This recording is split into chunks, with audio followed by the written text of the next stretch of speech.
you'll start to lose, or your journey to learn CW will be more difficult. So our end goal for all our students is getting everybody on the air as quick as possible. Let's go to the next slide, Jim.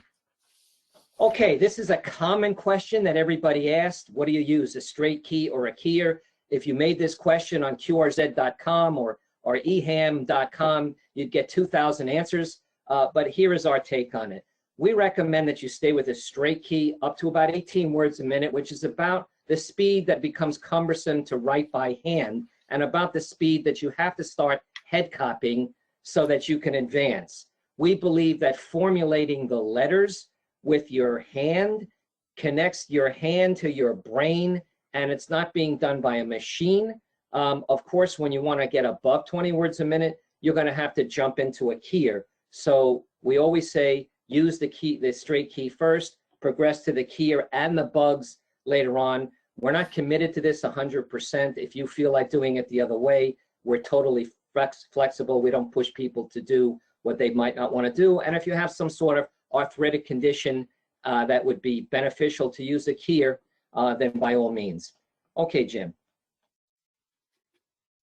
Take this one, Jim. Fear of CW. This is my specialty because this is what led me to the Long Island CW Club. When I got back into the hobby after a 10+ year absence, I still had a basic grasp of the characters, but I was scared stiff to get on the air. I was afraid to get on. I didn't want to make any mistakes. I couldn't remember what the protocol was and how I was supposed to say, hand over the conversation and such. So we found, though, that within the club, that's a big factor for everybody. We get a lot of people that learn the characters, but then they're afraid to use them on the air. So that's something that we understand. We have classes that address it, and through the camaraderie of our club and working together, I think we really fight through that fear factor.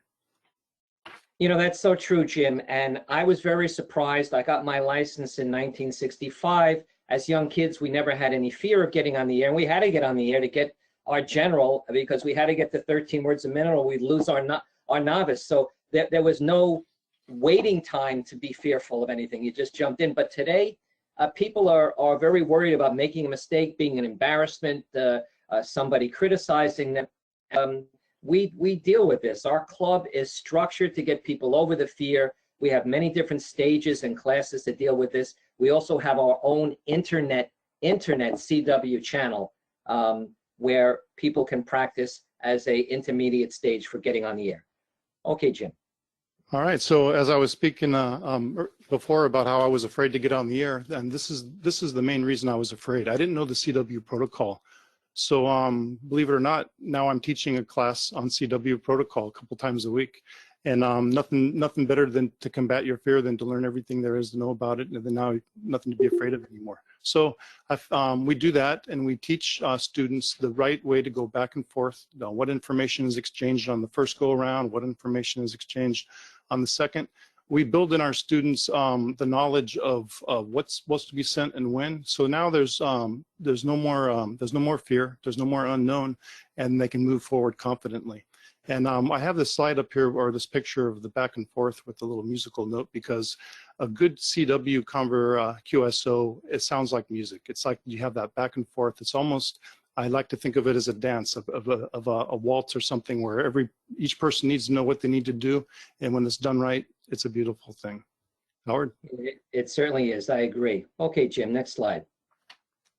Okay, this is one of my favorite pictures. I take no credit for this PowerPoint. This young man, Jim, did it all. So he came up with this image for head copy. I teach the head copy class, 10 o'clock Tuesday night. John N4KHZ is always there, so is Jim. And head copy is needed to get over the 20 word a minute hump so that you can start to copy at higher speeds. And you'll find no internet site or anything you can Google on how to do this. So I teach from my own personal experience. We don't have time to go into how we do it, but there are, the way I do it, there are 5 different pathways to move CW into your head. And it basically, I tell the students that it has to be like the CNN crawl underneath the news crawl, underneath the TV screen. And you have to put the CW there, and it has to move. and how we do it and how we get people there is what's done in the head copy class. I know we're rushing because there's a presentation right after this. Okay, so who are we? This is already outdated. I had Jim update this morning. We are 1,020 members now in 50 states, 21 countries. We started 3 years ago. We called it the Long Island CW Club because I thought we were just going to get 30 or 40 of my friends strong-armed into joining, and we thought it was going to be a local club. But with Zoom, we started to use Zoom 3 years ago when people thought it was a motorcycle when I was mentioning that word. And because of that, we were able to reach out all over the world, and we therefore got all these members. Is there another slide, Jim, on what we teach? Because I'll go into that quickly. Yes. That's the last one. Yeah, this is the last slide. So we teach now 50 adult classes per week on Zoom, 50 of all different types. We're teaching 9 children's classes per week. We have 2 YL only classes per week. We're also working on teaching the blind, and we will be teaching the deaf soon. We have a prototype device that's going to deliver CW through buzzing that you can feel, like it's called a haptic device. So we're very committed to giving back. We have all different types of classes. We have 4 different forums per week where there's all different presentations like you're doing tonight on topics from antennas to SOTA, POTA, summits on the air, parks on the air. We have an electronics theory class every week, and we also have a building class where the teacher has a microscopic camera so you can see him soldering printed circuits. All of this is going on. It's all listed on our calendar page on our website. If you're interested in joining, the website is longislandcwclub.org. Go to the membership page, fill out the form, and I'll answer you within 24 to 48 hours. So that is rushing, Tim. We're all done. Sorry to talk so fast. I usually don't talk this fast, but I don't want to hold up Bob's presentation. I appreciate your invite. It was very kind of you.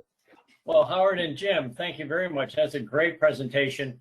Well, Tim, every Friday night, 7 o'clock and 10 o'clock, we have our repeater forum where we'll all be like this on Zoom, and then everybody just holds up their oscillator or the side tone from their rig, to their microphone on an HT or whatever they're going to use, or if they're having Echo Link just on their phone, and we communicate, and it works pretty well. So far, we have 5 repeaters in the country that we're using that are hooked up to Echo Link, and a lot say they're hooked up, but they're not.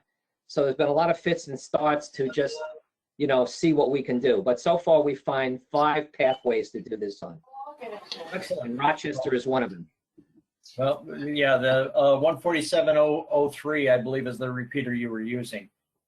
So thank you very much, gentlemen. You're welcome to stick around and see Bob's presentation. Yeah, we'd like to.